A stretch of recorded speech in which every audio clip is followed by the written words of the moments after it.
أعوذ بالله من الشيطان الرجيم بسم الله الرحمن الرحيم والصلاة والسلام على رسول الله asalaamaaleykum wa rahmatullah.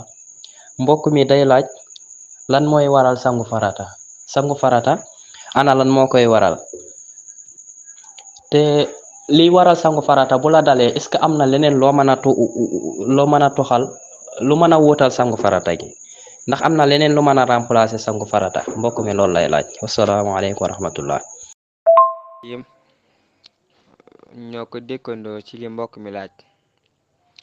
fuqaha yi tënk nañ ko ci ay bayt ñu wax ni wa mujibatul xusli inda annaasi sittun fa xatul xaydi wan nifaasi wa min maniyin xaarijin bilazza muqtaadatin fi nawmin aw fi yaqaza wa min maghibi xasfatin fi ayma farjin wa xuslil mayti aw man aslama.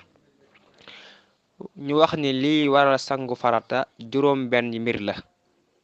ba ci jiitu mooy faqatul xaydi, mooy jigéen bu amee mbërëk bu daggee day dem sangu farata.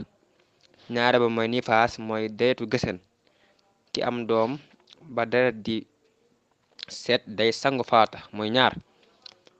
ak mën ni yéen xaarij, mooy mën ni yu bu génn waaye nag bi lazzatin mu'taad dañ ko taqiyee foofu, mooy mën yu bu génn nag ci ànd ak bànneex. ba demee ci xalil da lay wax ne bu fekkee ni koo xam ne jiit moo ko fitt wala koo xam ne dañ ko sutti ndox mu tàng tax mën yu bi génn, kooku day jàpp.